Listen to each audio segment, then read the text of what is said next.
that is so important when you're trying to run through these buildings, when you're trying to play in those end zones. And well, we have one. It is the static HV that is here. This thing lets you be a little slippery toad on the map. It's hard to grab you, it's hard to find you. But the thing that I love about it is that you just have a default 50 rounds in the back pocket, okay? You don't have to invest this magazine attachment slot to be able to have that high magazine capacity. It's going to allow you to take multiple gunfights right after another, and that's really important when we get into these end game scenarios. So you're going to see a lot of players really using this to its full extent. We had also kind of talked a little bit earlier about some other changes that we had. If you tuned into any of the past, kind of parts of the World Series of Warzone, it's been C4 smoke zone, as the community has so much called it. But guess what? C4s are out. Thermites are in. People are using those to really block paths and have some great fun with it. We've had some touch-ups to the bunker busters as well. I do think we are going to see a little bit of a change in play style here, especially on land. Change in play style leads into a change of the guard. Now, Goj has been talking about this throughout his commentary alongside that of Spider Tiff. For the longest time, we had the usual suspects being at the top. You think back to TBE, right? But over the time of the Warzone competitive landscape, especially when we introduced the global stage, last year being London, obviously here being Las Vegas, I feel like things have increased tenfold in the Warzone competitive space.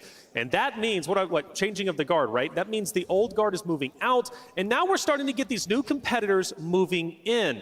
And in fact, we have some competitors here who really we didn't know too much about coming into today, but we're going to know a lot about them moving in, forward throughout the next 2 days. Now, Dream, you were once a competitor.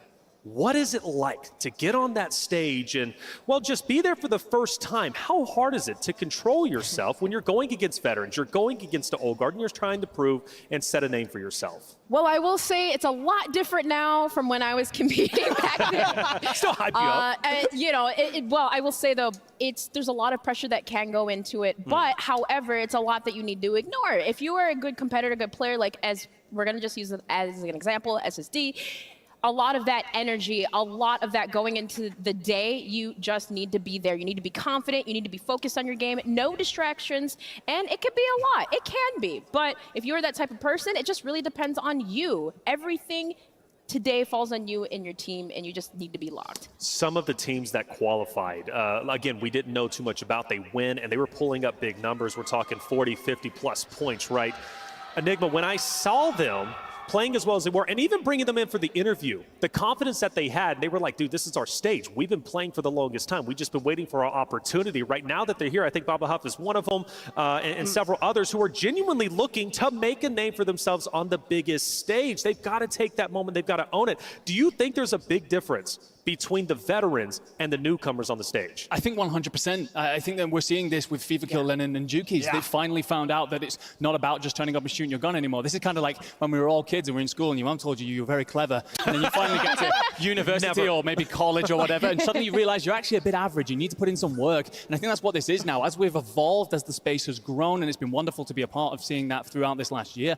But you've got a lot of these players now that suddenly think, well, hang on a second, I've got to start to assess my VOD. I've got to have a plan coming into this, and not just 1, 2, or 3 some of these teams are bringing. That's how this has got to work out. So I think as we start to rise on through the new guard, one of the things as well with the old guard, of course, the only previous dynasty, the only one we've ever had in this space, Tommy, Almond, Noobs, technically none of them qualified for this. Tommy will be a coach for Team Community. Almond and Noobs are in as subs, but this truly is a shifting.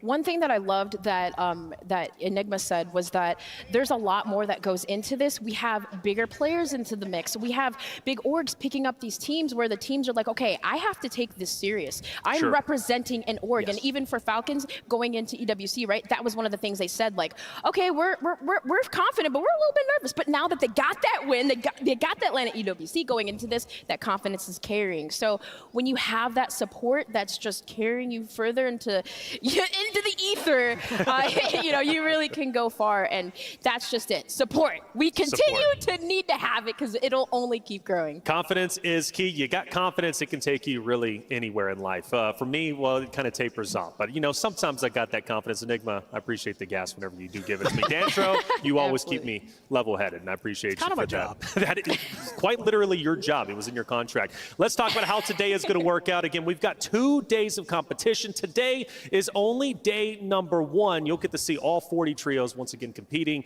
120 players. They're playing for points this time around to lead into tomorrow. Tomorrow is 150 points. However, first place today walks away with 40. That gets you that much closer. I believe we said 23-something%. I don't know what it was.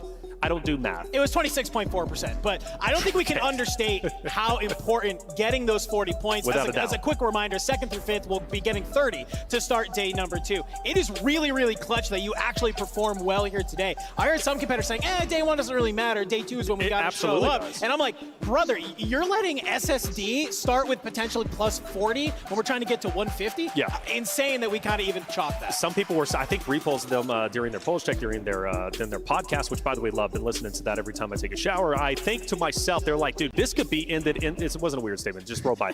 I think to myself, like, they were like, dude, this could end in 3 games. 3 games, maybe 4. I'm thinking we go 8. I'm hoping we get 12, maybe even 20. Well, 20 would be a lot, but I hope we at least get 8, and there's a good reason for that. Me and Gozer, we're talking about that. But 3 games would be absolutely nothing. You're right. It could be a death sentence to give SSD, Team Falcons, right, that 40-point lead going into the next day. But enough about the trios. Let's talk about the solos, because Solo YOLO is back. $50,000 going to the winner, and each and every year Solo YOLO has been around. Well, it has not disappointed. Dream, there it is, Scump winning the first, and well, that's what kind of started the whole CDL Warzone debate. But regardless, talk to me about Solo YOLO and what it's like for the competitors. Oh, that was going to say, that was a blast from the past, because that was insane how much that had happened there. But Solo YOLO, severely intense, and we saw back in the day, both regions were playing collectively online, so this is actually Chow taking it for the European region, and oh my gosh. With the riot shield. Yeah, right. We saw a lot of riot shields and people ducking in corners, but it's literally stay alive, last one standing wins, $50,000 here today.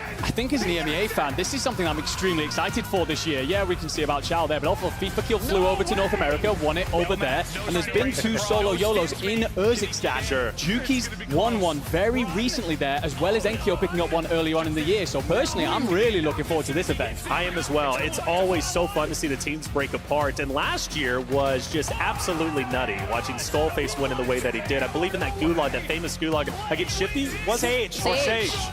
Yeah, Sage giving the gulag to Skullface, saying, no, listen, I just won the whole event. I'm giving it to my boy. Skull gets back on in and goes on an absolute run of just big brain thinking to clutch it on up. But we got to talk about, too, remember who came in 2nd and 3rd in that? Soka and Breadman, who are here today as well. So I'm looking towards some of this. This was insane. Part of Warzone history, dude, just being able to play up there, bait both of them on in. It was just insane. I love that we have all of these players competing today. It is just one of my favorite things of the World Series of Warzone. Without a doubt. Now, I love Redman, but it was sweet justice to see the Riot Shield lose that 1v1 at the end. First place, $50,000. I actually love that we just did zeros for everybody else, just in case you didn't realize only first place gets $50,000. So if you're second, you're the first loser out there. I'd much rather just be the first one out at that point in time to be that close. No, $50,000, that's a lot of money. We're in the right place, actually, to earn that money, put it all on red. That's my strategy out there. Solo YOLO's back. Can't wait to see how that's going to go. Dandro, I actually hope that we bring in the wheel again, dude, right, to kind of see, because that's how we predicted. I'm like really hoping for that, because last year we spun it and I got DJ Moss and I was hyping up my boy. And I was like, yeah, and I want to get it again. DJ, his whole family's here. Huge shout out to Maddie and his family for coming in from Ohio. Love that they are here. DJ's one of my boy, and I think he can also pull out the Solo YOLO. That guy, he's a little bit of a nerd. He's like, he's real cool, calm, collected, but he's like, yeah, I know the spots. I know the tricks. Don't worry, I got it. And I think he's going to really perform well. The wheel was very fun. Production, it was. Please bring the wheel back. I hope we do. Or at least Polls Check, they can maybe implement that in their own product. You know, when I think about families, though, you mentioned DJ Moss. We had a chance to actually talk to him yesterday when we were leaving the arena, and he's like, yeah, my whole family's coming. And I said, that's a beautiful thing. Yeah. That's a beautiful thing. Because, you know, we talk about esports, and it's passion-based, and it really is, but it can be tough to do, right? So that family support takes you quite a long way, and there's a lot of families here supporting, right? Maybe their son, maybe their daughter, right? So you never know who's going to be out there in the chat, T, right? Shout out to her. It's going to be a good time. It really is, and I know everybody's going to get loud. SSD, obviously, they have the biggest chip on their shoulder. They look like to be the most dominant team. FIFA, he was catching strays during the interviews. The question is, could he, along with obviously Juki's and Lennon, come out on top? That's a big question, because there's some big names. Last year wasn't the best either. But there's a lot of questions. I'm wondering how it's all going to unfold. For Miles, though, he's out there on the stage. We've got Zeppa. Let's hear what Zeppa has to say. Oh, good day, mates. How we doing? Very excited, though. Zeppa, mate, how you been? It's been, mate, last time I saw you, gosh, I can't remember now, but you've been out to the US so often recently. How you been? Pretty good, yeah. We just finished a 3-week boot camp. So, yeah, we're feeling really prepared and keen. Keen seems to be the keen thing here. Everyone's keen. You've got to be raring to go. We're almost ready to get into the first game, but how has that practice been? Obviously, coming from down under, it's not as easy to compete online, but are you feeling the benefits of that 3 months here? Yeah, of course. I mean, the competition back home is not as strong as it is over here, so that's why we had to move here. But, yeah, we've improved a lot as a team. We've got some pretty solid placements. And, yeah, now we just need to translate it to LAN. You guys have had solid performances throughout the year. Is there any teams here that you've kind of got any beef with or anyone you're worried about or you really want to put them down? No, the team that we have beef with didn't even qualify, so, yeah. Fair, mate. That's fair. Anything you want to say to the fans back home watching from Australia? Appreciate all the Aussies supporting us. It means the world. And, yeah, we hear you all. Loud and clear, mate. Thank you so much. Good luck. We'll see you in the game. Desk, it is back to you. Thank you very much there, Miles Zeppa, looking to go big. Australia, man. You know, it's interesting going all the way back to when I started in 2012 and thinking about Australia, Mind Freak, and those, you know, kind of competitors and the ping difference. And you got players like Chrissy, for example, who was competing last year during the qualifiers. She moved over from Australia, I believe, to Canada, if I'm not mistaken, to play. She actually almost made it to the global stage. Signal queen, as far as I'm concerned, back in the day, right? But love to see Zeppa out there representing. Yeah, absolutely. I think one of the things with this Na'Vi squad that was very impressive at the Esports World Cup was their positioning. They unfortunately fall a little bit short, but I think that with these Australians, we talk about the ping difference and such that they have to deal with online. On LAN, they have a really solid fundamental play about them. They put themselves in the right spot very often, sometimes struggle to see that out, but it does mean that they're getting themselves into that higher multiplier, and they're never shy of taking gunfights. They're picking up kills along the way. So I am actually very excited to see that squad do something. I know you're going to try and say that they're one of the NA teams, but I can share a little bit of love with them because they're part of the Commonwealth. Yeah, and wasn't Zeppa 2 last year the only player, I believe, from that region to qualify for both champs on the multiplayer side and for World Series of Warzone? That's so huge. For these guys, I mean, yeah, you'd love to see that. But the resilience from that player, from Zeppa, that's amazing. Resiliency is key, right? And we see these players consistently be resilient on stage, taking a tough loss, snapping back right to the next game. And game number one. Is game number one about to get started? Hey, let's get loud in the arena. Game number one is about to get started. 2024 World Series of Warzone Global Finals is about to be underway. I could not be more excited. All these teams are raring to go, and so am I. So without further ado, let's head over to our casters, Spider, Tiff, and Goj.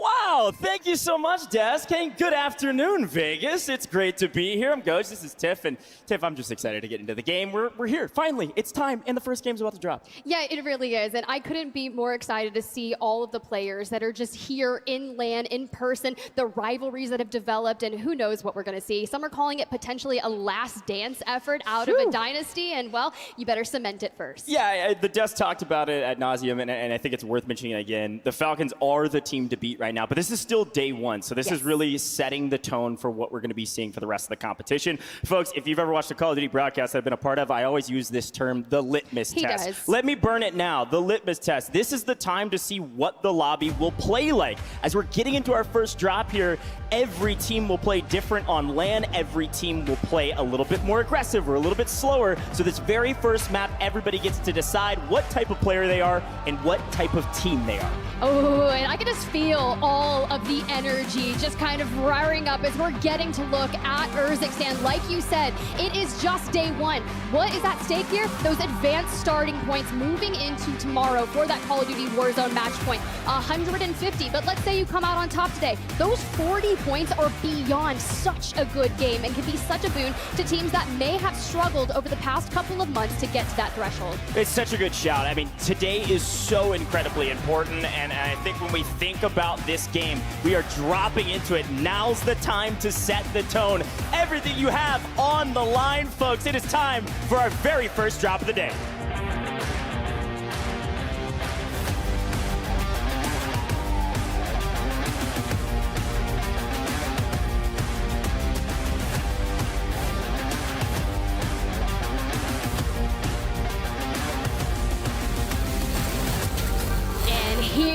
we go. We always want to see what's going to occur, especially with the battle of high-rise moves. Steve-O, Patsuka, it's already getting mixy, but you got to check behind you because Unrational has came with hands. Well, welcome to High Rise, folks. As expected, this is hot to start, and it looks like for the first time in a while, that Stuo, Patsuka, and Noob's team catching the wrong end of that fight. That is a brutal start for a squad that a lot of folks expected to do fantastic today. Team Vitality having to be off to the races, running through this side of apartments, and I think Dongi, Unrational are hunting their prey. I was really curious if we were going to see maybe a waving of the white flag to try and determine, hey, we value our life because this is the points race. This is where we just need to acquire as many eliminations as you can. So they're kind of separating them back. Unrational going just towards the north, finishing up that kind of place. But there's so many teams that land over in this quadrant of Urzikstan that you have to be hyper aware of. They all know that that contest was initially happening. And if you separate out too far, Nida can easily run straight into Unrational, but Scummin, good things coming back over. Yeah, folks, again, the litmus test. Apparently, Unrational and Scummin said, well, the best games we have is when we fly at teams. So already getting into the mix and winning that high-rise spot. We talked to Scummin before the broadcast, and he said, don't worry,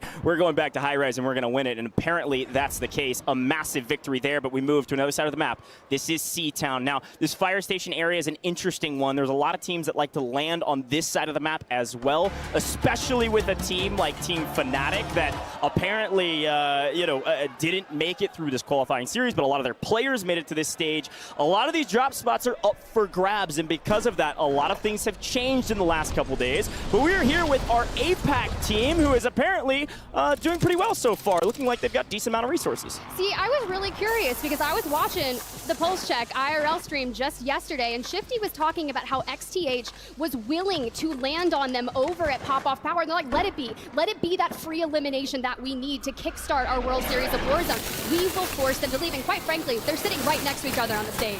Yeah, and I think the low-risk play there of landing more towards the middle of the map is definitely the way to go rather than heading up to Popov. I can only imagine Popov is all quiet on the northern front of this map, and I think the Falcons are walking away with 40, 50K likely. But to the bridge we go over here on Seaside, and well, one of the only other teams that we expected to have a ton of chemistry because of their long storied history as a trio, looking to find a couple freebies in the ocean as folks are rotating out and getting fried because of it.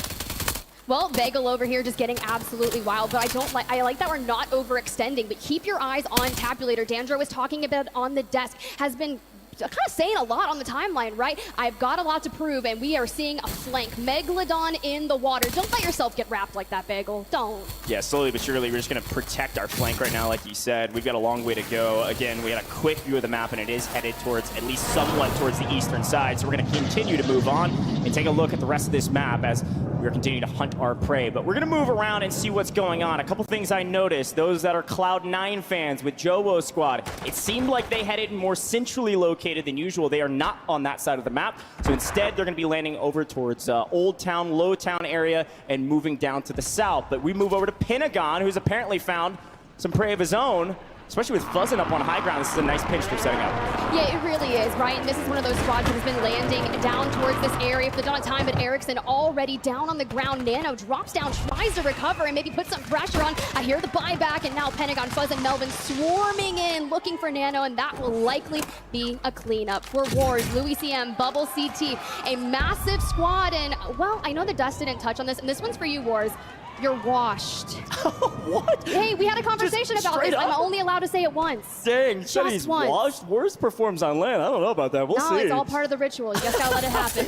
The reverse categories. Here's a quick look at our map, by the way. As expected, to the eastern side, to maybe farms we go, to the south side of military. Oftentimes see these circles end up somewhere near Superstore. Welcome back to the map, by the way, Superstore. We'd love to have you around these parts since we're dance. But we take a look at it and look at a couple of these squads. Number one is the one I want to highlight in the red on the right-hand side. That is Omit EU. This is Ankyo, Grom, Heats. This is one of those teams that a lot of folks on Twitter were saying this is one of the best squads here. We expect them to be top 5. And as expected, they are playing for end of game already. They are prepared and waiting for their prey. That does likely mean they have a very low amount of kills, though. That's very true. But when you start looking at circles initially like this, start thinking of military base, because a lot of those teams, they're going to rotate in from the north and look to clean that all out. Specifically, Dongi, right? Getting another squad wipe, sending more people straight to that gulag, but we have to think about that initial public event, the fire sale that occurs at the top of every Circle 3. A lot of teams will look to get a lot more hyper aggro in that moment, and especially a team that's already got a few eliminations and not afraid to fight. This one on your screen, Team Community. Look, at the end of the day, any team that has a great start usually has a great finish in a game like this. And so because this team was able to win high res, they're able to rotate over here to Opera. They could keep looking for kills. They know what they can do from a kill and slaying potential. The question is, can they get their multipliers? This is a really good team. Up until the last couple weeks or so, everybody said that's team number 2. And now maybe falling into the top 5, top 10, but I still believe them to be one of the best teams here. But to Silo we go. And I'm going to be honest, it's good to see flanked on LAN again, this time with Gabe and Blast. And this Gabe, Kuhn, if you don't know Gabe, this is one of those players, some rumors out there of a Rookie of the Year. I know those questions are in the air. Gabe wrong. is very, very talented. The question is, how long will his leash be? And apparently not all that long. Grabs an ATV, is going to go catch up with his team. Well, he's one of those players that has been talking a lot about how he wants to be the next up, the very best that has ever touched Warzone, and he's definitely on that right path. But when you think about Bazaar in general, this fight has been occurring every single time, but the fact that we're 7 minutes into this game and we are still getting Mixie at Bazaar, I mean, it makes sense considering where the circle is pulling, but now it's just getting personal. Look, I gotta say, if you're not tuned into the Twitter beef between these two teams that land Bazaar, you should tap in. It is egregious at this point. And frankly, the team on your screen right now has lost most of those encounters up until recently, and apparently recency bias pays off in kind, because Bazaar is theirs right now. And look at this Omit in A squad, a ridiculously aggressive rotation. As a reminder, folks, this Omit in A squad with Brax, a top 10 team in my opinion, a very strong team, frankly probably a really good team on LAN. They start in the northwestern side of the map, and they've rotated all the way to Bazaar already here in our second circle. Well, Volcom opens it up, knocks Juju, gets the full. Braxton comes in with the trade, but Panda on the inside gets absolutely laid out. In with a steel chair we go.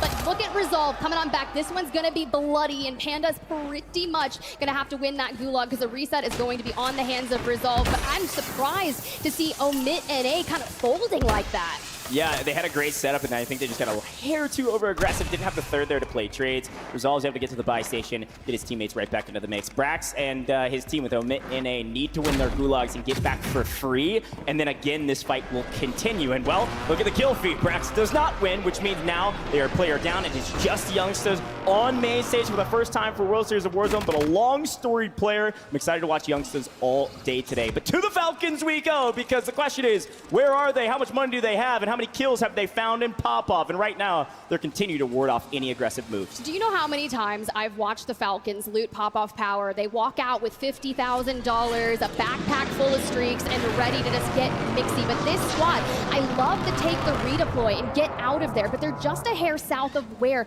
the Falcons are inevitably going to push across. They were back there towards that bridge with a mobile buy station to be able to acquire, whether it's more bunker busters, UAV, whatever is going to get them towards that next zone. And you already think if you're getting pressured from different angles here, we just need to get inside, stabilize, and figure out our next move. Well, they had a chance to talk to Na'Vi not too long ago, and well, Na'Vi is nowhere to be found. They are running away from this fight. I think a player down, and as per the usual, folks, in the private matches like this, you're not 1v3ing very often. And 2v3s, even those are very difficult to win. So if you're in a true 3v3, sure, we're going to see some fun fights. But if you lose one, it's the signal flare for the team in the opposition to come flying at you, whereas your team usually tries to run away. This time, the runners were able to get away as we get some loot. Now, okay, this is a great call from you earlier, Tiff. This is our third circle. We're going to have some fire sales active. We're going to have a ton of UAVs in the air. We're going to have a lot of info. This is a great time for a lot of folks to get into the mix and find some kills. Yeah, it's true. I mean, a lot of people are going to be running Ghost as their perks, and so you'll start seeing things like that. But Nano in the distance flank, maybe they want to get hyper aggro. It's that time to kind of let it all fly. But we got a chance to talk to Sage, Adrian, Swag just yesterday, and they were locked in, ready. And even honestly, though, did you see Swag's post? He's like, look, I know I'm going to go play for $1 million, but it feels like I already won.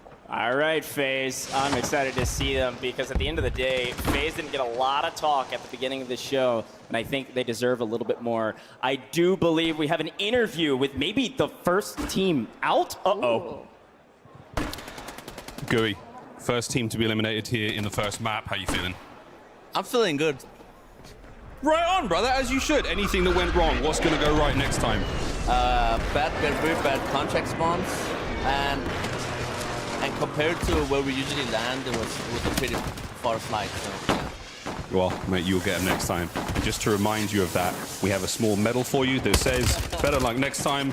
Hopefully this is a good luck charm for you in the next one, man. Good luck. Back to the casters. Wow, that is brutal, Miles. All right, better luck next time. I will give them some credit, though. Team North, first team out. However, they were top 10 every game besides game 1 in the regional finals. So maybe they're just going to repeat history and get top 10. Here's a quick look at our next circle, folks. We're going to see this close in. Now, again, with this circle, all eyes on Team 1 in the red. That is Omit EU, Tiff, and they are just waiting for anybody to come their way. They really are, but keep your eyes on that 5, the Falcons right there as well. They're kind of starting that. Now, their matter of plan is to make sure that they clear out one side of this circle. So I think Omit EU moving in this early on, I'm hoping that they did it with enough cash and resources to be able to maintain it. Because, yes, you can take a god tier position, but if you take it at the wrong time, it really doesn't pan out well for you.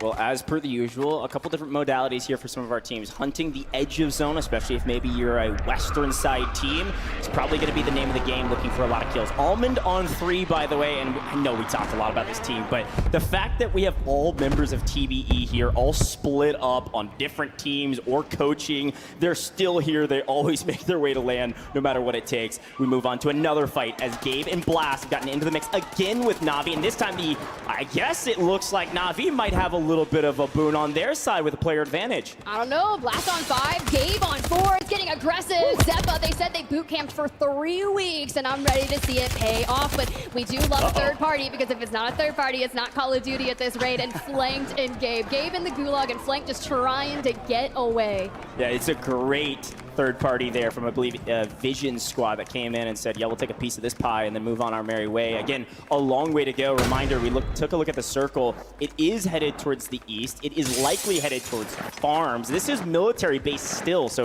this is where this team drops. They've been fighting here since the very beginning of the game. And as we're moving into 4th circle, they've got to get a move on. They've got to get some resources. Take a look at the bottom left-hand corner of your screen really quick. They have $1,300 to their name and probably not a lot of plates to go around. Hardly a gun to go around. This is going to be a brutal regain for this team. We are slowly but surely creeping into some multipliers as we are into the top 30 teams, which would be a 1.2.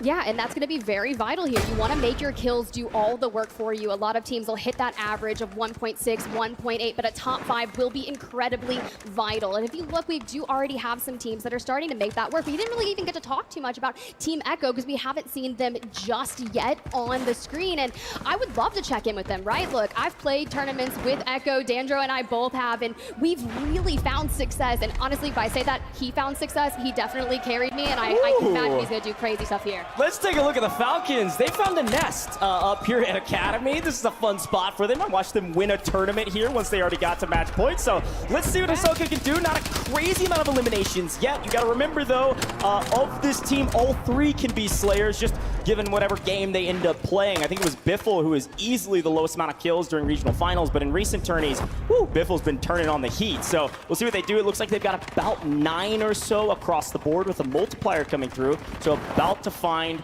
some double digits here shortly, but smartly not giving away a very strong position, holding several teams rotating in.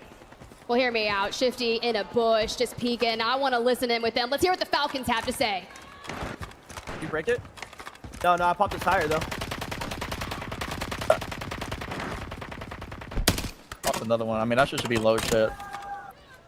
Gotta take the balloon. He just bought back. Kid on the street, too. Kid on the street. Oh, left. They're fighting. Zip. It's like 6 kids, bro. I'm looking right window.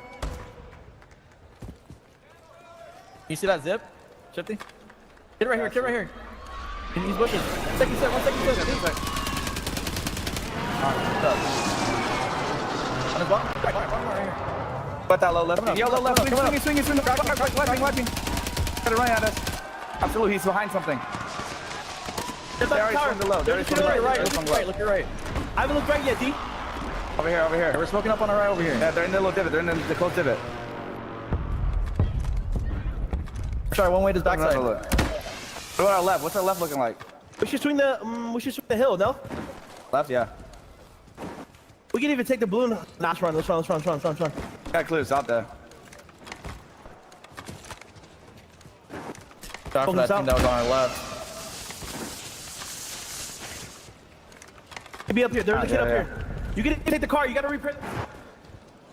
Well, a peek behind the curtain of one of the greatest teams to grace Warzone. We'll see if they can beat the greatest after this one. They need to get a first-round win to set the tone for this tournament. Some great IGL calls. They pick up double digits, and they move on their merry way. And again, somehow, I'm going to quote Dandro here, for free? There's nobody looking at this side of the map because, well, there's the out-of-bounds line. They are headed to the very edge of this map and find the wildcard team in transition. A couple knocks from distance going to open up this playing field for them even more to run down. This looks like we're storming some sort of like Greek mythology moment here. This is wild. They're about to run down a hill with nobody in sight. No, they're just frolicking around Urzikstan. It is literally their playground, and it's their world. We're just living in it. But that's just what they do. They clear out an entire side. But tell me we haven't seen this before, as we do see Team Aiden full squad wipe down to 17 kills. And honestly, that one on the overall standings, their first place, is running into some issues as also. Okay, and again, as expected, we have headed to the far eastern side of this map as far as we can go and then some, right? And so if you know the Falcons, you know they want to find the win condition, and that means the win condition is the out-of-bounds line. They are playing for this around Team Rocket, Team Clapper. They are right around the corner. They need this full wipe ASAP so they don't have anyone breathing down their necks, and they can set up for what's coming. There's a lot of teams headed their way soon in the next couple circles. My man is like absolutely dancing around right now, and if you're going to be finessing this side of things, how? Oh, no. Like, I mean, we are just trying to solidify and find all of the people, whether it's the thermites. This is where, if you get like a one-sided smoke on these hills, you are just losing full. Yeah, Rocket finally gets cut down, but it actually goes inside of JTech and B-Mark. And now the Falcons lie in wait, and they know, hey, we're not technically a noob, but we're close enough to make a play. So we head over to another wildcard team who's having maybe a bit better of a game. Now, this is such a fun conversation because last year, I'm going to put it frankly, our wildcard teams, they didn't perform on land. This squad, though, is one of those teams that a lot of people expected to do well in regional finals. They get bumped to LCQ, they struggle, they win the wildcard game, and they go, well, we got to get in the lab, gentlemen. And finally, the last week or so, everything has started to click. They get a top 5 position in a recent tune-up tourney, and they're looking really strong right now. Take a look at the top middle of our screen. We blink, and we only have 10 squads left, folks. We are into a big multiplier here. 1.6 is kind of the minimum that you want. You got a decent amount of kills. This is a great game for this Nick Cool Colony 2K squad. It really is, but unfortunately, you've got to get through this rotation, and when you're looking down the barrels at so many squads, even that Omid EU, yes, I was talking about that position they were in, but when they lose off that and they have to hit a rotation, investing a mortar to try and cause a bit of chaos to allow them to get on in. But keep an eye, Colony 2K, it's firing season. He's isn't going to be able to get in on this. Omid EU lying in wait, maybe waiting too long. Wait, with some help.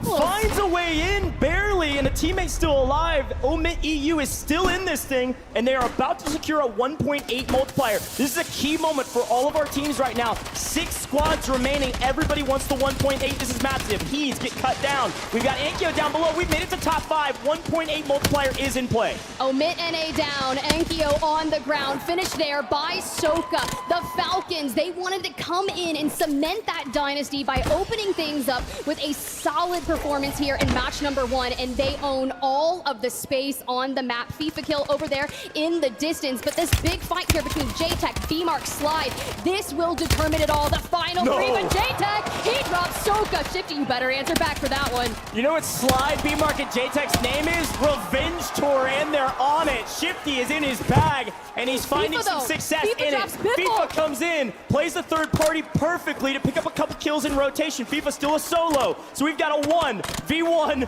v2. The Revenge Tour has a chance to win it all here. The question is, will the third party be the difference maker? We just have to wait and see. And you remember that interview with the Falcons? I think FIFA would be like, and I took that personally, but B-Mark still gonna catch it from the back, and we have a 2v1. We just gotta locate Shifty. Slide goes too aggro, but comes in, B-Mark! Revenge Tour is here. The Falcons fall in second with a massive game, but Revenge Tour says we're here to enact revenge. There is nobody cheering our name, and we are here to prove ourselves on land by winning the first map of the day. Sometimes when you know that you have nothing to lose and everything to gain, because leading up to the World Series of Warzone, every Everyone talks about the Falcons. Even the desk was saying it. But you know what? Sometimes even gods can bleed. Like they said, chinks in the armor.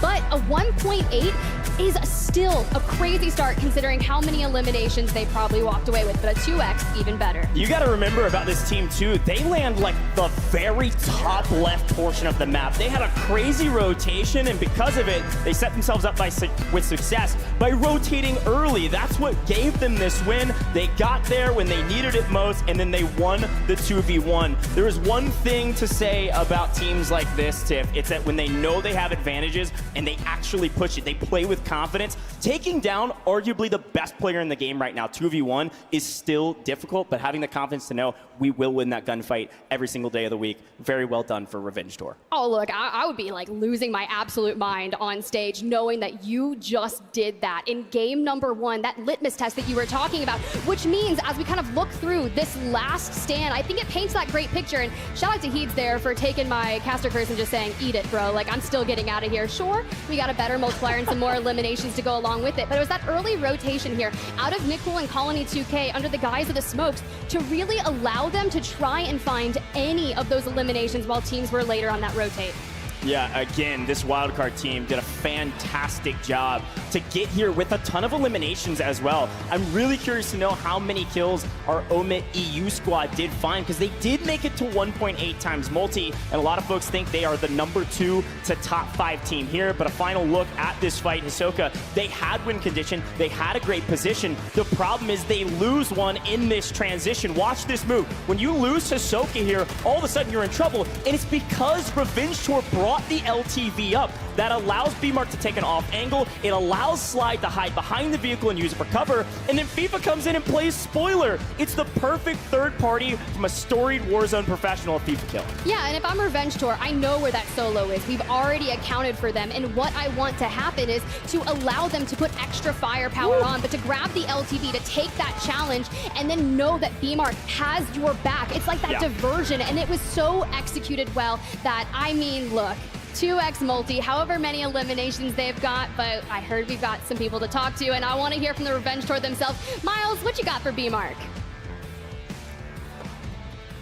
The moment we saw the highlights, man, congratulations on that first map win. How you feeling after that? Feeling great. I feel like that's the perfect start we could have. That's the best start we could have asked for. Like, honestly, the adrenaline's going. My heart's racing 1,000,000 miles a minute right now. You know, our IGL slide over there put us in the best spot to win the game early. We know this World Series is going to play way different than any other tournament, any other scrim. We're kind of chalking early kills a little bit and playing for endgame, and we know there's going to be a lot of freebies in the endgame. You got the freebies, man. We saw the last play there with the LTV, dude, crushing it. Obviously, you said things are going to plan so far. I mean, where do you go from here? Do you still keep the aggression up? You still trying to maintain points, or do you want to sort of cruise a little bit? You know, I talked to my teammates before, and we talked about consistency. Consistency is going to be key all weekend, today, tomorrow. We just want to make it to endgame every game and try to keep that average placement up. Beautiful. You got a lot of fans here in the crowd. There was a lot of noise when that win went through. What do you want to say to these guys? I just want to say thank you to all my supporters, all our supporters, all the players here. This turnout is amazing. It's a surreal experience. I can't believe it. They do. Thank you so much, Beams. Good luck. We'll see you in game 2. Desk, take it away. All right, game number 1 has concluded, and what a game it was. Not only because it gave us a little bit of EMEA, actually quite a bit of that, we have to say. Falcons were also showing themselves. FIFA, we had a lot of conversation about them. They finished up in top 3, and, well, this team of Revenge Tour, take it all. Let's start there, right, Danjo? Revenge Tour, we're talking B-Mark, JTech, Slide.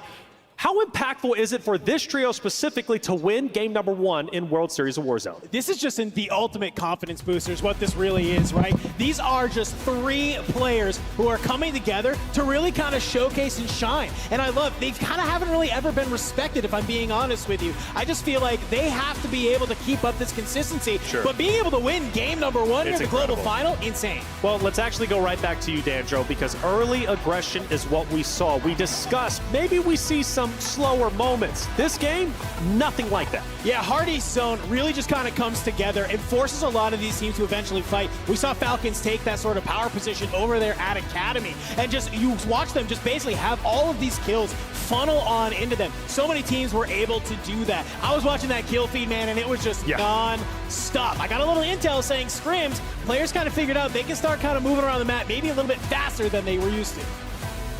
Yeah, so I mean, I'm looking in particular at the EMEA squads that have done really well here and the depth that comes on through. This is what I was talking about at the top of the show. Omit EU, I think we're going to see a lack of kills come on through, but I'm really a big fan of their early rotation. I'm a big fan of where they were putting themselves. They were unlucky with the zone pull, so I think that's a big part of why we might not see them that high up the leaderboard, but they're doing the right things so far. But of course, would be amiss to not talk about Team FIFA Kill, right? Yes. Jukies and Lennon, we see them there at the end, and they go big throughout that one. I said that they were coming into this with a plan, finally, and it looks like they have fixed the mistakes, that they had beforehand, and finally, Team Echo. They put a lot of kills early, and then their positioning onward from there was beautiful. Revenge Tour, Slide, B-Mark, J-Tech, they take game number 1. I love the name. I like the interview from B-Mark. He's feeling confident. He's feeling good.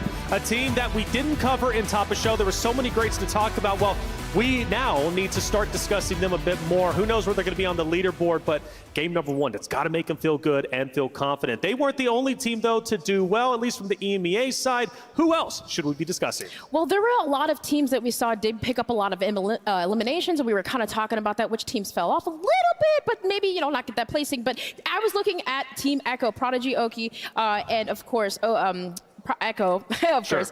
But no, the one thing that amazes me about this squad, of course, we saw that Oki on land before previously had went through some surgeries, right? Prodigy right now, he actually has an injury now. So he has a thumb injury. So this team, I don't know what it is with Prodigy and Oki. They're always going against some type of adversity.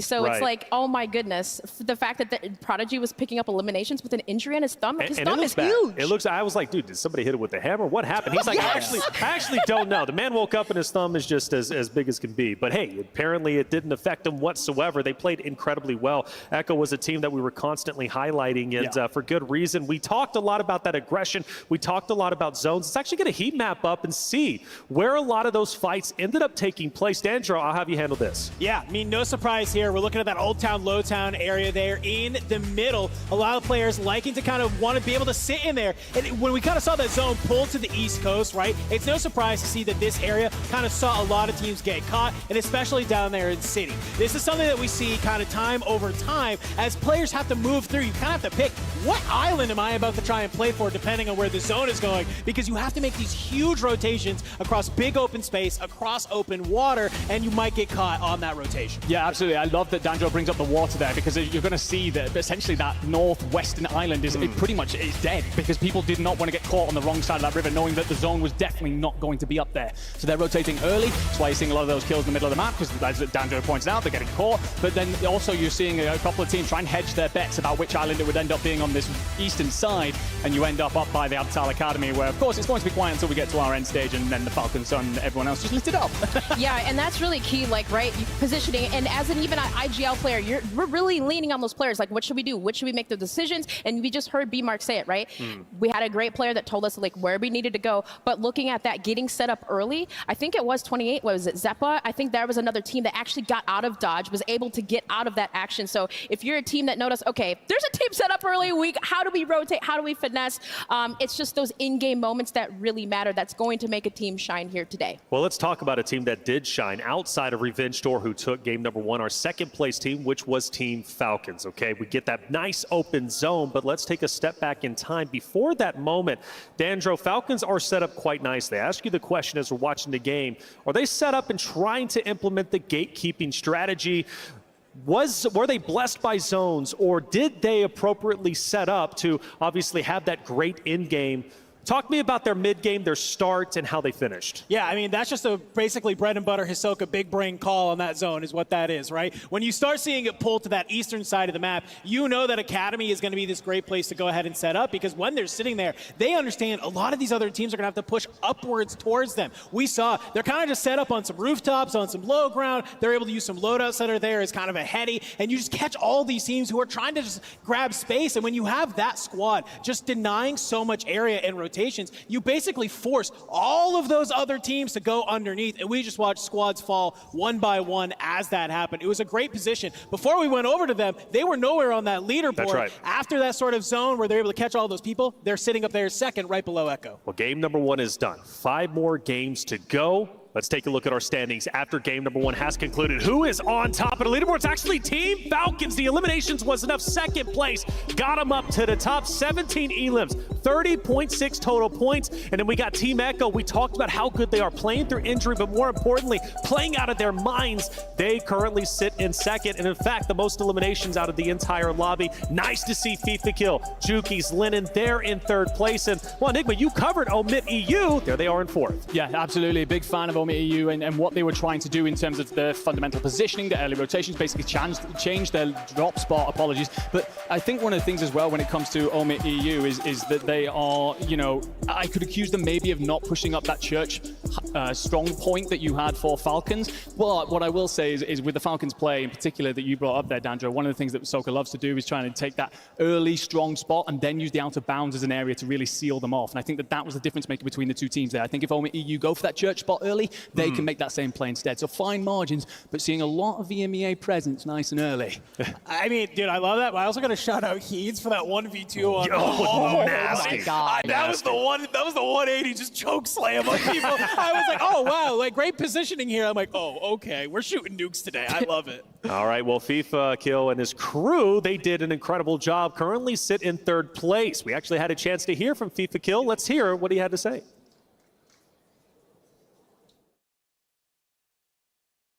Series of Warzone here in Las Vegas. I'm here with Team FIFA Kill, and that is going to be, of course, FIFA Kill, Lennon, and Juki's. It's fair to say, lads, it's been a bit of a rocky road. Can you talk about why it's been a tough year? I mean, we had a good start in the group stages with, I think, 4th place overall in Europe.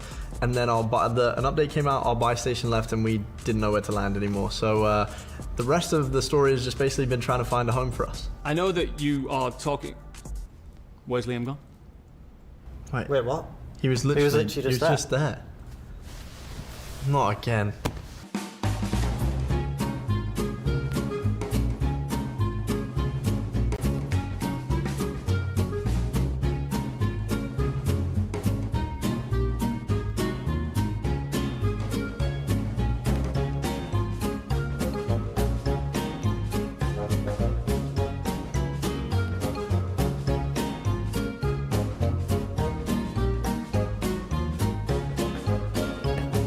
Have we got an interview? Oh, come on. Hey, we'll come back for that on Sunday. What are the real expectations for your team this week? We're one of those teams that it can all come together on the day. So I think we have a very high ceiling. I think on our day we could definitely get a top 3 for sure. I mean, it's LAN. LAN and online is so different. We haven't really been able to play on equal ping. On the EU ones, we played a lot better. And we've all got experience on LAN, so I think that's going to play in our favor. You two in particular, what does this guy bring to your team?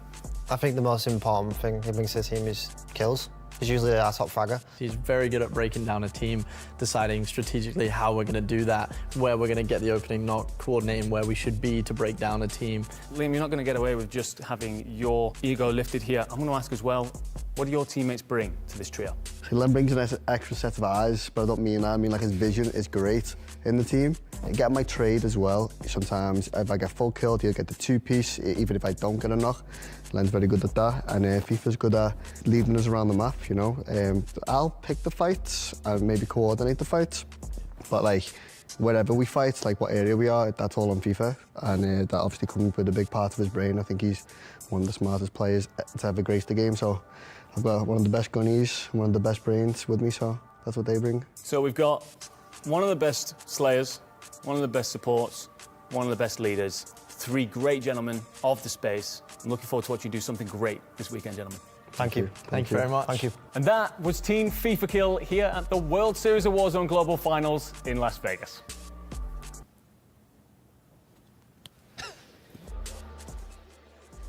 All right, well done, Enigma, keeping Jukies in place. Reminiscent of their qualifiers, Jukies, I felt, was always away from the team trying to get eliminations. This time they come together. They're in third place. They're looking good.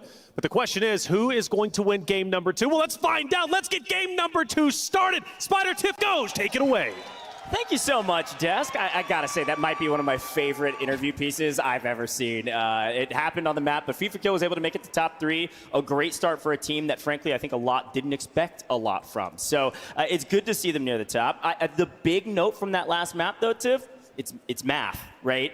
You get 7 kills, you multiply it by 2, it's 14. You're not in the top 5. The Falcons are on top because of their kills. Exactly, and at least double digits are a solid start because we did touch on that. The Desk talked about it earlier, those advanced starting points going into tomorrow when we have that race for 150, but we're just getting things kicked off. And honestly, to see FIFA Kill in that 3rd place, right? Because we're talking 2nd through 5th, you're going to get 30 points for tomorrow, and imagine what that's going to do for them if they can keep that momentum moving forward and keep a hold of Jukies. Now, that's something that happens in game and IRL too, apparently. They were walking around the casino floor the past couple days, and he like literally was feeding his arm through Lennon's like hoodie. He was like, please, you just have to keep a hold of me. Someone get that man a leash. Like, I'm talking a child backpack or something, and just hold him down. Well, it was FIFA by himself at the end, right? And to the top 3, but the third party was the reason that they were able to get some extra points and be out on top. But again, we talk about the math. We talk about the multipliers. This is the key part of this competition. You've got to make it to in-game, but you got to make it to in-game with kills. So Revenge Tour definitely enacting revenge and up to their namesake, but yet again,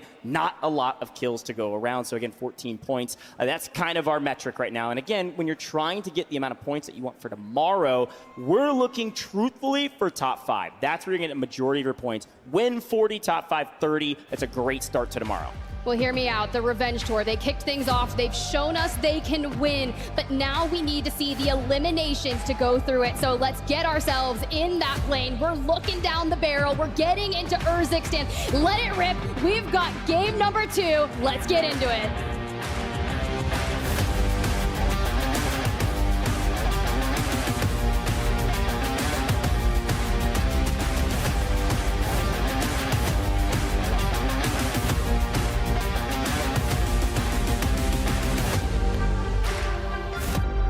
Well, the Falcons are at the top. The question is, will they stay at the top? You know how many days Urzikstan's been around? 283.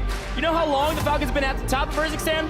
The whole time. Shifty has earned $500 every single day since the map dropped. It's unreal. This team is uncanny. They've earned $300,000 on this map alone. Are you kidding me? Somebody take them down. We'll see what happens. Take a look at the map. Take a look at Popov. Looks like we got a couple squads headed that way, including FIFA Kill.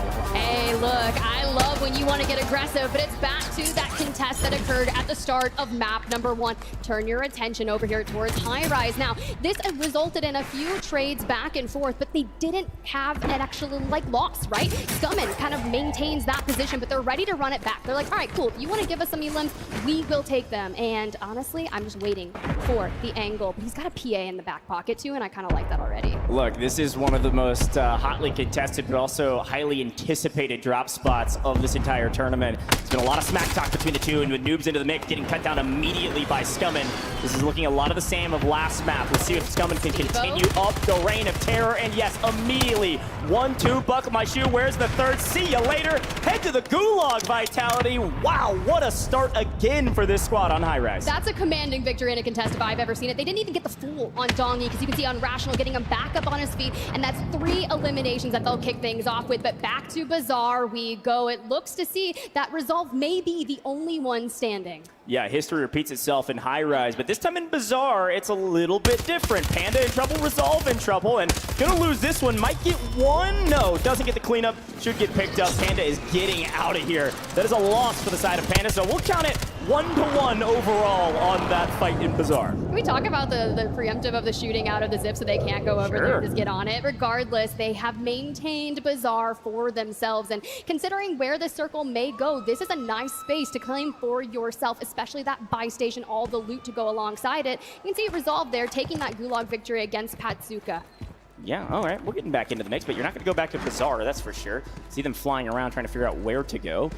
While we watch this Vortex team reply totem again as who they're representing, this is a really strong team, a team that absolutely obliterated the competition when somehow they were forced into position in the finals where they didn't really do what they wanted to do and then made it into LCQs and ripped everybody apart. So be curious to see if they can continue some momentum after a win in Bazaar. But to Destroy we go, and got a lot of fans of Destroy and a lot of fans of Aiden. The question is, which fans will be cheering here in a moment if Destroy decides to take this fight here in Opal? I mean, look, if we want to talk stories, we want to talk longevity, it's that Aiden roster. Think back to 2021 Verdansk NA Trios. Team Aiden takes the win and does substantially well, but we want a return to form for them. And talk about that consistency that they've been bringing to the table throughout scrims at a lot of the tournaments leading up to World Series of Warzone. They have been just improving, and it's been so nice to see that. I think a land buff can really do them well. Yeah, I do agree. I think that Aiden squad is one of the most highly anticipated teams of this tourney to potentially play for second. And well, as we're talking about them, they're wiping an entire squad and moving on their merry way. So we're going to continue to show some of these hot spots. And back to military we go again. Showstopper, a great third party before. This time a true 3v3, and definitely going to the side of this squad. Showstopper on your screen, a fantastic player, has been putting on a show for us all the way through regional finals where they dominated their competition and looking to dominate this Blast team. See it to the Gulag. We'll go and we'll see what they're able to do on the regain. This time military base goes to the side of V8. Oh, hear me out about this roster. Enigma was talking about them, especially the momentum they've carried off of EWC, bringing it in. This is a squad that has the potential to pop off on LAN, especially day number one, acquiring that. And if you're going to absolutely steamroll through that squad, I mean, Gabe looked lost there, right? And just circling things up as we get here, seeing where those teams are coming in from. Look to that northeastern side of things. There's still going to be a lot of those rosters that run straight into each other, but then look towards the northwest, Goj. Yeah, we got a free pop-off. It looks like maybe FIFA kill or probably Juki's, that's frankly. Juki's. 100% that's gotta be Juki's on the bridge by himself right now, trying to catch up with his teams. But yeah, the Falcons obviously have a free pop-off. They're going to be rotating in, but the circle here is obviously denoting that we're going to be heading towards somewhat centrally located. I'm thinking likely Lowtown area. There is a circle that likes to end on that Lowtown area between that and Farms, potentially. But here's Cloud9, one of the first looks at Cloud9 we've seen, and apparently on their back foot as Juki's has regained and rejoined his teammates. Yeah, look, they are just making their way on over through this area. And look, if we're going to focus on making sure that we get rid of that trophy system to bring in a lot of the utility that we've got, I'm a little worried about Foreign Jace here on that high ground, which is nice. But if you peek for just a bit too long with the prowess of these weapons that we have, you can easily get 3, 2, 1. But you're already aware of where that lookout is. And Joel and Breadman are kind of able to fly free and look for those eliminations in close range engagements. Yeah, and Cloud9, again, they've kind of changed up their drop spots based on scrims and tournaments they've been in. They used to land all the way over Seaport, and there's a chance they rotated over from that, but they had been landing kind of outposts and then rotating down to Central Zone, and that's where they're at right now, obviously. This Old Town, Low Town area is where everybody's going to try to be, so getting here early is nice. Getting some extra intel is fantastic. And got a bunker buster in pocket just in case somebody decides to push them. When you think of macro strats, a lot of teams look for bunkers, they look for foresight, they look for all of the information that we can get. But the fact that we're ripping an intel contract right away from where Foreign Jace was on that roof, right? But they invest that bunker buster. They kind of cause a little bit of chaos over there so they can full send this. And that is just an exceptional way to approach it. Now that you have that next circle information, you can come up with that plan. And this is the most, okay, look, FIFA, can we get out of there? I'm so glad you're a better driver than me because this is a little ridiculous, but let's get on the move here because this is the most cohesive time I have ever seen Team FIFA kill. Like they said, shambles this roster was in, but now a different story. Yeah, it's really easy to keep a player on a leash if you just stick him in the car and say, you gotta stay with us. But to a team that has had some safety protection in the back. Okay, yeah, fair enough. Okay, yeah, lock the doors for him. He can't get out.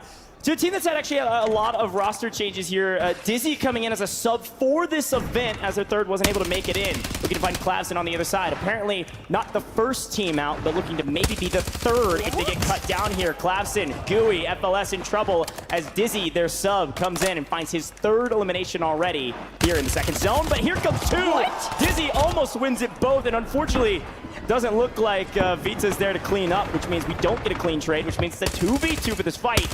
Luckily, catches one in transition. FLS did not hear the footsteps. Look, FLS made that a little tough there, but I'm glad that we were able to get that going, get the buyback, and we can just keep on moving. Still 8 minutes into match number 2. Only 3 full squads have fallen, and I'm loving the regain that we are seeing. Subs, sometimes you gotta have those super subs, but turn your attention back towards the academy area. We saw these squads kind of be a big mainstay towards that end game, especially this area of the map. But Jackal, Huskers, Brawling, where were they in match number 1? But finally getting to actually check in with him here. Yeah, it's another big pickup on another team that has some roster changes. Vieira coming in as a sub for this squad, and unfortunately getting cut down, likely in transition.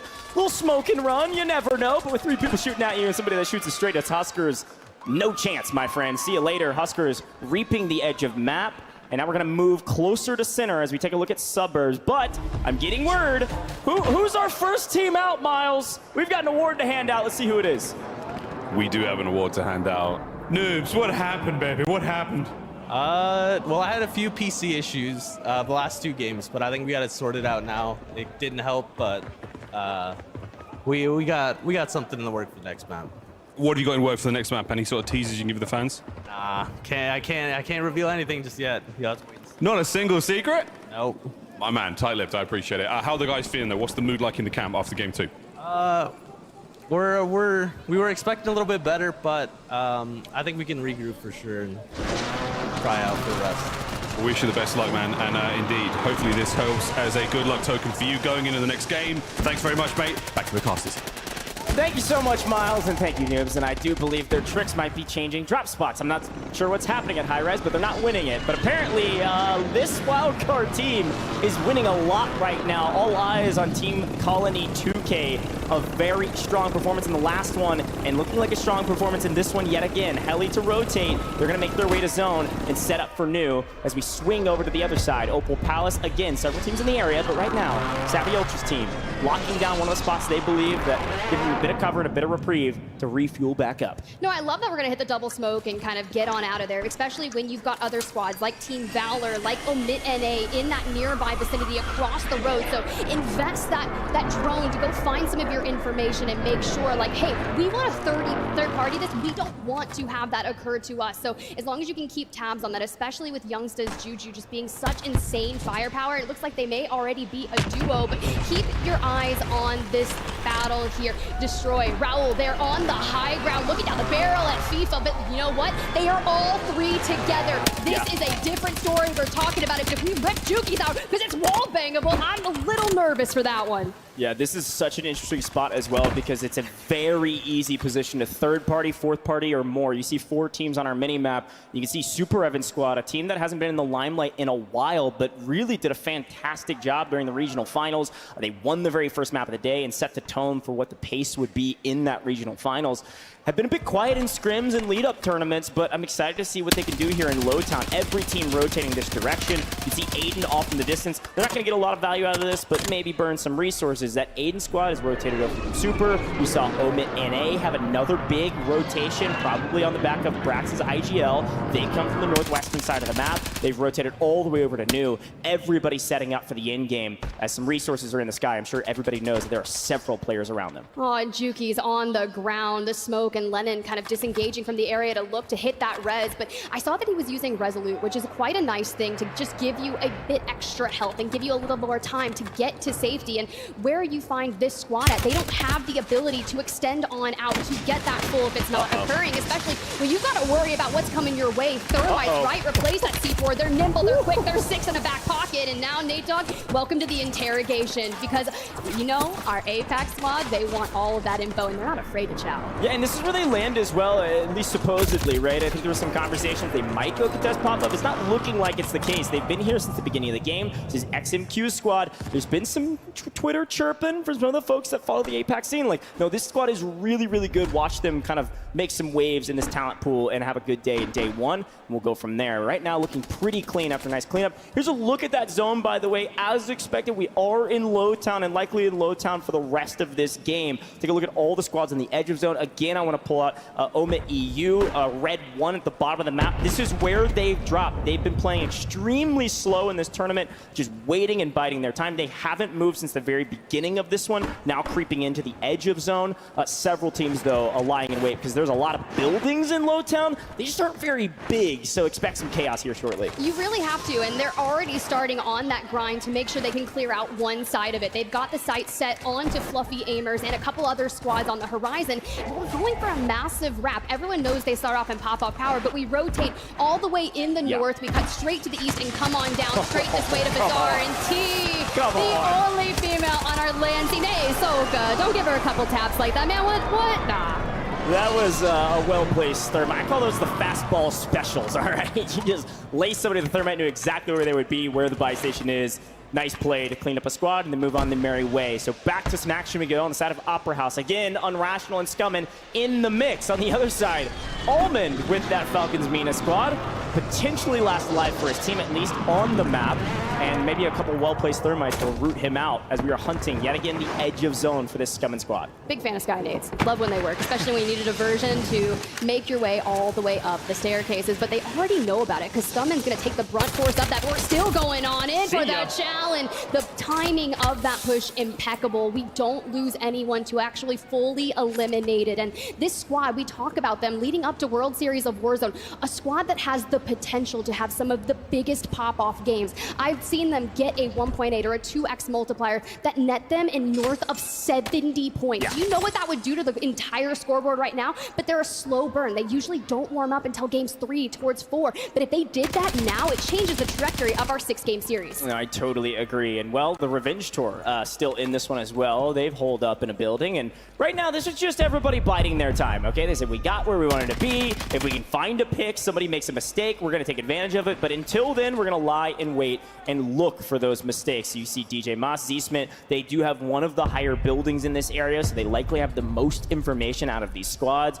We see Team 36 being fully eliminated here. We have made it into some semblance of a multiplier, but again, multipliers aren't everything. You've got to find kills. So a team like that Unrational squad who's hunting edge of zone, you're likely going to see them with a decent kill total. And there's Omit EU. How you doing out there? Scummin on 7, by the way. Thank you, production. Yeah, I think I was right. They are hunting the edge of the zone, and they are ready for multi-double-digit individual score tallies to put up one of those bangers you were talking about. The question is, where is that next circle going to bring us towards? And if we have an isolated fight here, it's going to be nice because this squad can then clean this up, not have any real pressure from outside forces, and then can focus on kind of getting towards that high ground. Because when you see Zakar, Clapper just up there, if they look down on this while we're rotating on out and we're not careful, we easily get picked off, which will be my biggest worry for a squad like this as we continue further north.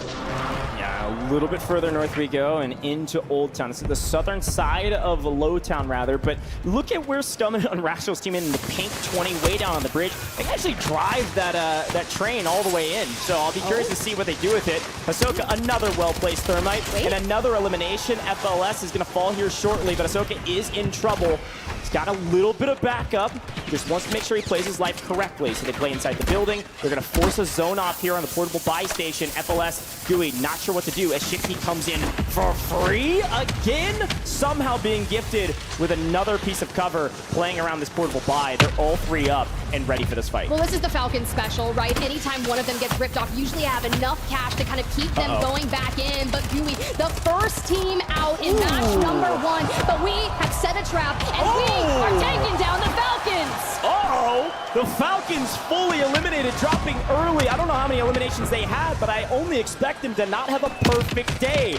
Eliminated in somewhere around the 22nd mark. Not a ton of multipliers, folks. I think we're having a new leader at the end of this map, but only time will tell as the train comes chugging along. Says, hey, welcome to the party. Unrational, Dongy, and Scummin could be that team. Hey, remember when I said I was worried about how that rotation was going to look for them? Okay, well, that's a little nonchalant, right? They're making their way on in, but getting on over. Savvy Ultras would pop out the window, trying to get buzzing, but Pentagon's there to help him. That death ball of a team, and even the replay here. Shifty from behind. Gooey slides around, but we're not paying attention to what's occurring behind us. A power of friendship, power of teammates. You love to see it. Yeah, several folks firing down range there. The Falcons just couldn't get out of that one in a very tough spot. Fully eliminated. Here's another squad. Again, a lot of folks are downing him, but they're here into the top 20. Juki's team, they've left him. Juki's go join your team, remember? But here comes Dave Samir. Viva Mexico, let's see what they're able to do. Picking up a couple in transition. That's a full team wipe. Yet again, the Slayer, Dark, a fantastic player leading this team in kills, but all three moving as a unit into the top 20, trying to make their way to new. Several teams in the area. That pink salmon color, number 9. That's going to be Super Evan. Watch out for that squad again. We're looking for a pop-off from the Wolf here, potentially on edge of zone. They've still got to rotate in. And where do you go from here, especially with a couple teams in your way, especially that FIFA kill squad in the blue? Well, I'm excited to see what they do. Mind you, that 4th place in the Global LAN Finals last year for World Series of Warzone out of Deus Samir. He had that interview earlier, was talking about how he wants to do it for his region, secure more spots, and prove that they are amazing and substantial. But as you kind of zoom on out, set the stages of where the position is, I actually love where that Team COD Unity squad is. But now Scummin getting ripped apart as we extend out just a bit too far outside. Do we have a mobile buy station nearby to be able to get them back when, quite frankly, we don't really have enough cash? Yeah, and frankly, this team is playing with house money right now. I mean, they're on nearly 20 eliminations as a trio. They're in a fantastic spot. Anything else they get from here is a huge boom. They don't even need another kill. They just need multipliers. Looking for top 10. Watch out in the kill feed as things get chaotic. Watch out for that Unrational team. They could have the biggest game of the day by a sizable margin as Lennon, FIFA kill, in a bit of trouble here. And, well, they've lost Juki's because he didn't rotate with them. Navi on the other side. FIFA riding in the corner and hoping somebody makes a mistake. I love how that thermite just sticks like 4 inches away from him, and he's just trying to hold on. FIFA elsewhere. Yikes. But Lennon and FIFA are both on 0 eliminations. Yikes. This is a matter of fact where if you don't even have elims, these multipliers aren't going to do well. 3rd after map number 1, but fall a bit too early. 13 squads remaining, and keep your eyes on Navi. Navi, welcome back to the party, by the way. I'm sure it feels good to play on LAN after playing from Australia. Some in Canada leading up to these regional finals, technically a North American team, but these folks have traveled a long way to get here and now in trouble. PDS apparently burnt, so they have to burn another one. Omit EU, we go. And while the killers, the Slayers of the Falcons, still alive after a frustrating first map, having a great one thus far. Clapson, FLS, and Gooey trying to make it the top 10. Omit EU trying to do the same, and apparently going for the res here, not thinking anybody will look at him. Somehow getting it for free. Several teams falling in the kill feed. You see Aiden still in the mix, deep in the gas. Where's Scummin? Where's Dongi? They're finding eliminations off screen. A ton of eliminations falling, a ton of teams falling. We made it to the top 10. That community team is getting paid, but Omit EU is trying to find their money. Where are the kills? Where are the players? Somehow all 3 alive and finally losing one. Enkyo, Gromalok over there, but look who's back. Scummin on Rational on 4, but we've got to take down this squad right here. Burn, baby, burn, but back inside we go, throwing down the bouncing betties. It's Scummin last standing, but here's what's going on. We are in that 1.8. We do not have fools. We bait the res, and we still have Dongi. If we can take 2 into the last, we might be okay. All right, APAC, I see you. Into the top 5, looking for a sizable multiplier here. They have the 1.8. Scum and Dongi, the only thing they can do right now is win for the 2x multi. Going for new, and is able to make it with a hair, an iota of health. Into zone, into cover, and finally cut down by Omit EU. Dongi last alive on 10 eliminations. This is a massive game, and only 3 teams left. Dongi finds 1, gets 1 weak, cleans it up. How about 1 game? Finally cut down. Omit EU on top. It's APAC down below. XMQ only has 2. It's a 2v2. Omit EU could take it with the best position, but they've got to finish the job. A 3v2. Welcome back, and now we just crest the hill. Start opening fire. The trades go forward, but Enkyo, maybe one of the youngest players on our LAN stage, making his official debut and making it known here for match number 2. Doing it for the French. Enkyo, welcome to LAN, my friend, and welcome to a map 2 victory. I see Enigma shaking his fist. He's excited about that one. Omit EU on top in the next game. Now remember, Tiff, I'm not putting a damper on this one. That was not a lot of kills from what I saw. And so 2 times 2 is 4. And I think it's a hair more than that. But all eyes on COD Community with an easy 30-plus point game. Well, you just think about their consistency leading up through all the different stages of World Series of Warzone, right? They were capable of getting those second places. And I started to call to question. I was like, this is a team that is incredible increasingly flexible, right?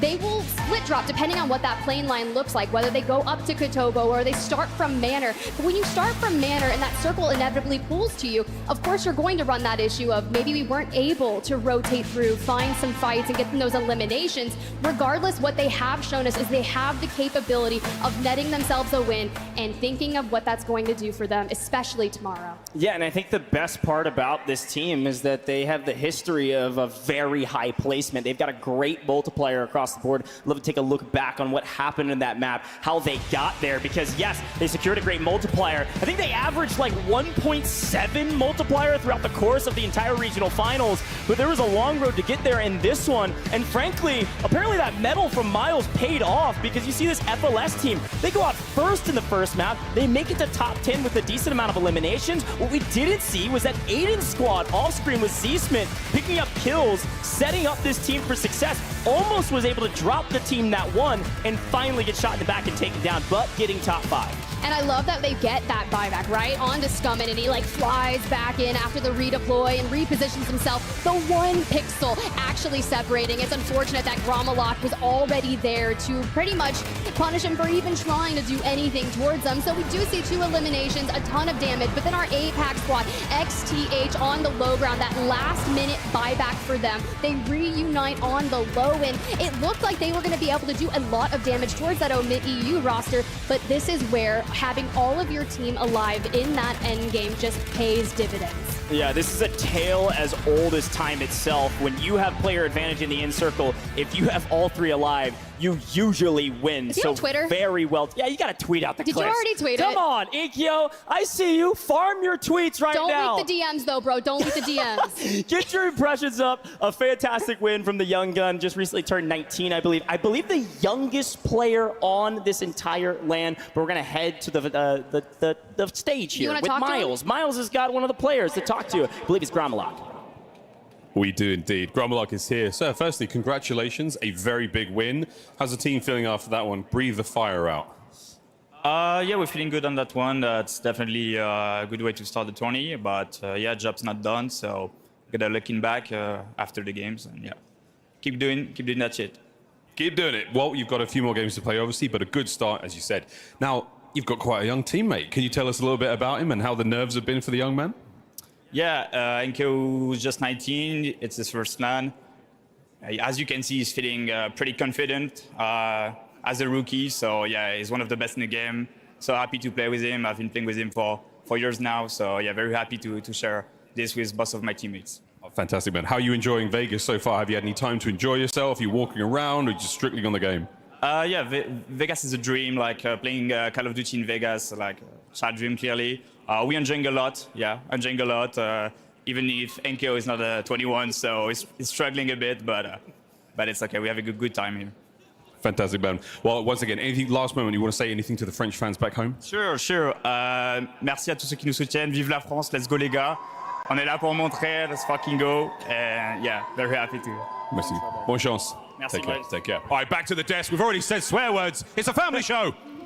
All right, Miles, I appreciate you. Gromalok out there. Big win coming out from Omit EU and a tremendous win from Inkyo, his first LAN. We discussed at the top of show, how would he perform? How would he be able to handle that pressure? Well, clearly he was able to do so in stride. That final zone was highly competitive. In fact, going back to the very beginning, Dandra, Old Town, Low Town, it's always mixy and dicey when we see zones go there. That's where we started, and the teams, well, they started rotating early. No, I love that you bring that up because Enigma made a really good point, right? When we kind of looked at that heat map, when you kind of see this zone formulate, all of these teams that are on that outer edge of the map, they see that it's going Low Town, Old Town, and they go, I do not want to be caught in the water. That is exactly what they want to do. So we saw a number of squads come together very early on, like 8 or 9 people. That's right. Just hanging out in Low Town. They grabbed their building and they said, if you want to try and take this space, you have to take it from us. We saw a number of teams kind of rotate on in, some bunker busters getting thrown down, but nobody wanted to hard commit just to throw their life. You can't hard commit sometimes because it's just too dicey. And actually, speaking of dicey, let's talk about FLS because they were in some dicey moments. Yeah, and we just saw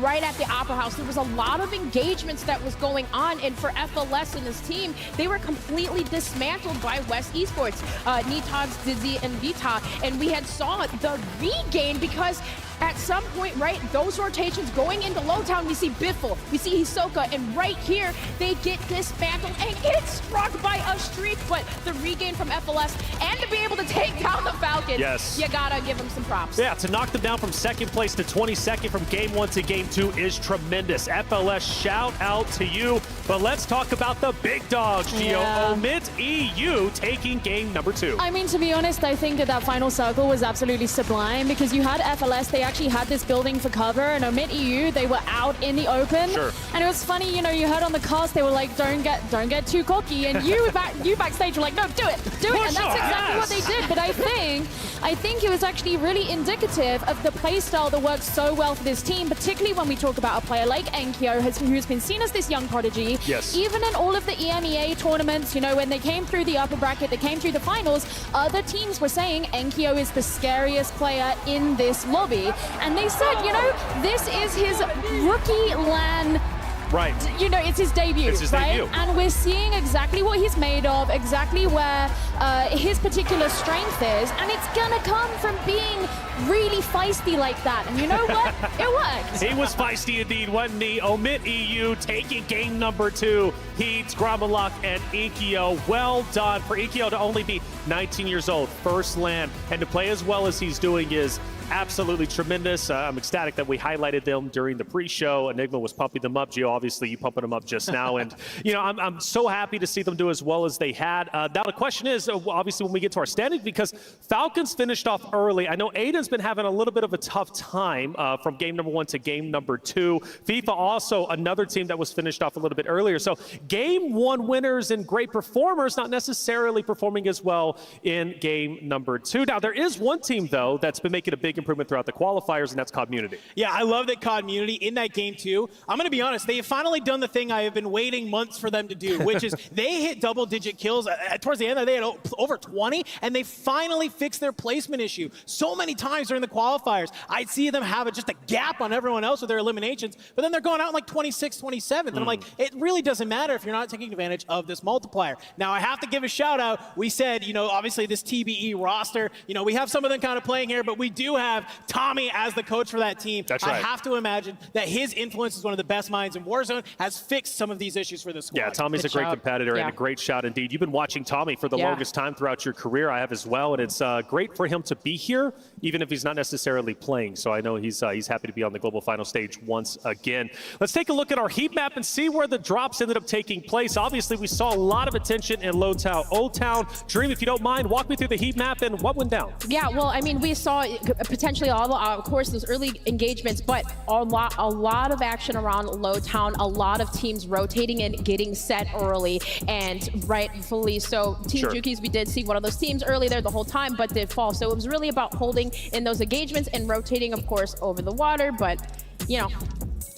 I mean, I'm also really curious too. Look at this bottom right at Manor. You know, normally we don't see a lot of people, you know, landing here at Manor. We know that Omit EU, they are one of these squads that are here, but I'm a little bit surprised. A lot of people like to kind of land here, quickly loot up, and then rotate on out. We saw a number of fights go down on there, mainly FLS going up against that squad and getting taken on out. It was kind of a little bit of a blender. So I'm not surprised to see, you know, where all the fights took place, but I am surprised to see that Manor kind of became a little bit of a more hot drop here in game number 2. Well, Gio, everybody's trying to figure it out, right? I mean, it's the global stages after all. We talked with Jukies, and they said we don't even know where we're going to land. They're still figuring it out, and I think for most of the teams... No one can predict what you're going to do if you don't know what you're going to do. And that is a fact. That is a fact, Gio. But the thing is, everybody's you know, people got to switch it up. These games have been way more aggressive than we were expecting. Yeah, and we're only 2 games in as well. That's so, right. you know, there is still time for things to really change. And I think one of the interesting things as well is, you know, the teams that come in and have played against each other domestically in their own regions, they kind of will be like, all right, well, I don't necessarily want to go here because I know this team. That was a big talking point we had in EMEA was about Manor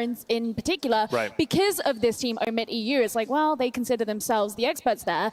But the international teams, you know, for example, NA team, hypothetical NA team, hypothetical EMEA team, like they're going to clash in those places and then start to figure out where they do and don't want to land based on that. You know, today's important for the points, obviously, going into tomorrow's match point. I mean, we're talking a 40-point lead going into day number 1, or day number 2, excuse me, for the number 1 team, whoever that might be. So instead of having to get 150 points, now you only have to get 110. And trust me, that will make a massive difference. But The good thing, though, aside from the points, is because it's a multi-day tournament, you get to fill out your competition and really figure out where you need to be going, what's happening, and get those nerves out of the way. Let's take a look at our standings. So Mini U will jump up to first, but not by much. Team Community, Enigma, we talked about them, obviously, Dandro, excuse me, we talked about them changing things up, and it is working out. One of the struggles that they had was their placings, and now it seems as if they're doing just fine, but now it's even better because they have 30 eliminations, the most out of everyone.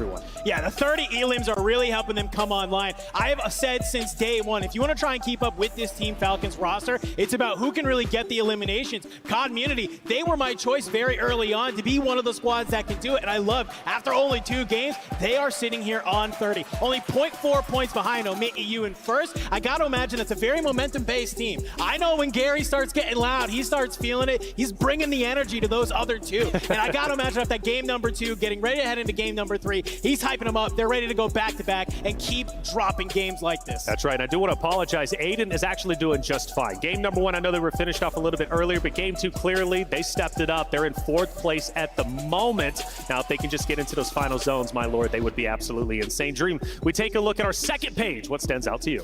Of course, that Omen NA team with Braxton, Youngsus, and Juju. This team, I guess, in particular, they were just kind of coming into this. Of course, we've talked about them, we've hyped them up, but I'm just surprised to see them in that range. I kind of want to just, you know, especially with Braxton, right, just being that player that really steps it up for the squad, really being that heavy hitter team that always clutch up, even in his ones. But for this team, I'm just surprised to see him kind of a little bit, but it's only game 2. It's only game 2, right? Plenty of games to go. In fact, 4 plus our solo YOLO, but 4 for the regular points. Things are going to continue to heat up. They already have, as far as I'm concerned. It's highly competitive out there without question, and I'm loving what I'm seeing. We're going to take a quick break, but leaving off, we've got Season 6 coming up. Let's see what's in store for us.